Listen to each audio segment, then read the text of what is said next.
د ایران په اړه د مایک پامپیو په پیغام کې دوه خبرې وي، ډیر فشار او ډیرې غوښتنې. کله چې فیصلې ته ورسېدو دا به په تاریخ کې تر ټولو سخت اقتصادي بندیزونه وي چې پرې ولګېږي، چې کله زموږ بندیزونه پیل شي بیا به د خپل اقتصاد د بقا لپاره په هلو ځلو اخته شي. د پامپیو وینا د امریکا د هغه پالیسۍ تطبیقي هڅه ده چې جمهور رئیس ډانلډ ټرمپ د همدې میاشتې په پیل کې د ایران د اتومي موافقې نه ووت.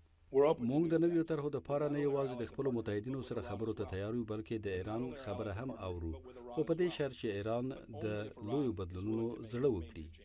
په دې بدلونونو کې د ایران د خوا نه د اتومي وسلو جوړولو پروګرام دایمي بندیدل شامل دي او د ملګرو ملتونو مفتشینو ته باید اجازه ورکړل شي چې د ایران په هر ځای کې د اتومي تاسیساتو پلټنه او ارزونه وکړي. خو د ایران د جمهور رئیس ځواب د ملنډو ډک ښکارېدو. شما چه کاره هستی که راجع به ایران میخوایی تصمیم بگیری؟ شما چه کاره هستی راجع به جهان میخوایی تصمیم بگیری؟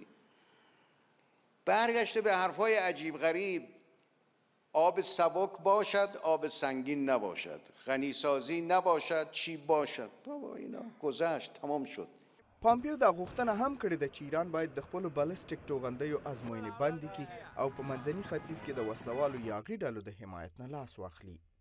خو دا نه ده څرګنده چې امریکا به د خپلو اروپایي متحدینو په غیر په ایران څومره فشار راوړلی شي، هغه هیوادونه چې د ایران سره د اتومي موافقې ساتل غواړي. مونږ غواړو د هغوی اندېښنې هم واورو، خو مونږ به په ایران کې د ممنوعه فعالیتونو حساب کتاب ورسره کوو.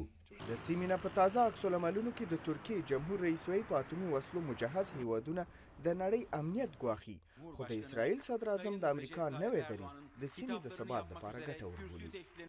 که منصفانه او واضحه خبره وکړو نو اټومي وسلې لرونکي هیوادونه چې د اټومي قوت په وجه تهدیدونه کوي په نړیواله ټولنه کې هیڅ اعتبار نه لري. ترکیه د ایران د اټومي موافقې په شمول چې ختمه شوې وه د بیا راژوندي کولو پلوي نه کوي. تېره اونۍ د اروپایي اتحادیې کمیسیون داسې یوه پروسه پیل کړه چې هغه اروپایي شرکتونه خوندي وساتي چې د ایران سره به راکړه ورکړه کوي.